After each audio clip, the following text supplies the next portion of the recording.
السلام عليكم ورحمة الله وبركاته. بسم الله الرحمن الرحيم، والصلاة والسلام على أشرف المرسلين سيدنا محمد صلى الله عليه وسلم.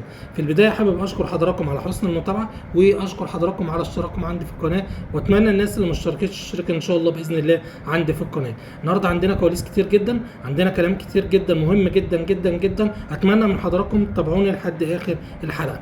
النهاردة هنبدأ حلقتنا إن شاء الله بإذن الله بالكلام عن النادي الأهلي و قصة بتاعة القندوسي وتمسكه باللي هو يستمر مع النادي الاهلي، وهو حابب يستمر ويثبت وجوده لجماهير النادي الاهلي ومستر كولر المدير الفني للنادي الاهلي.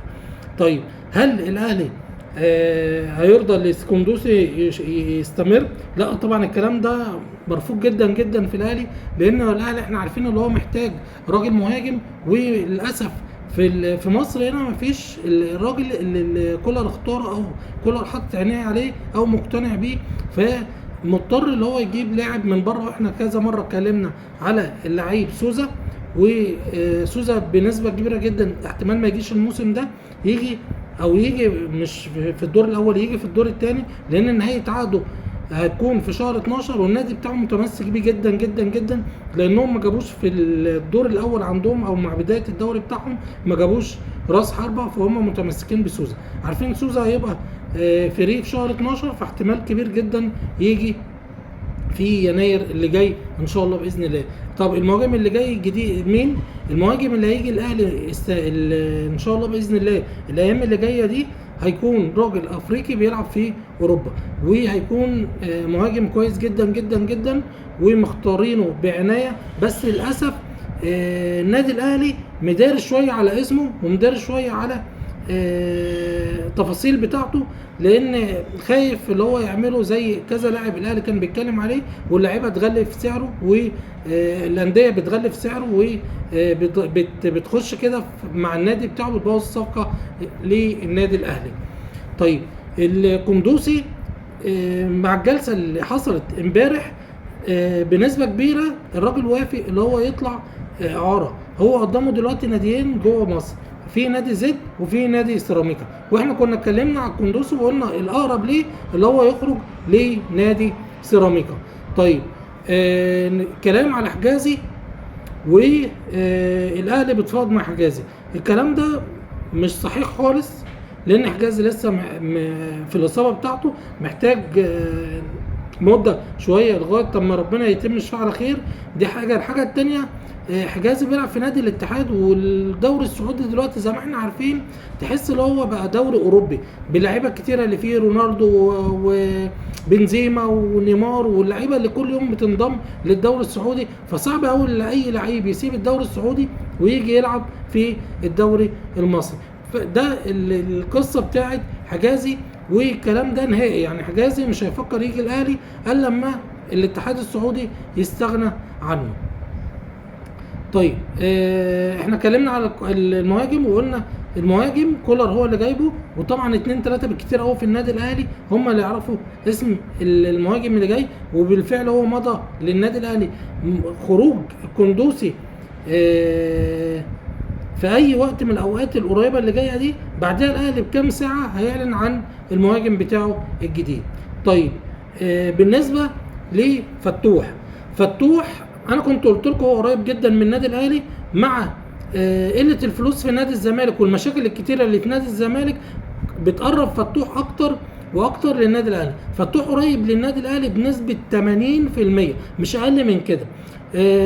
مع كتر المشاكل اللي في نادي الزمالك وعدم تواجد الفلوس والكلام ده كله بيقرب فتوح. احنا عارفين فتوح في شهر يناير اللي جاي يحق له اللي هو يمضي في اي نادي هو يختاره، وفتوح احنا عارفين ان هو لعيب كبير وهيفيد اي مكان هيروح فيه.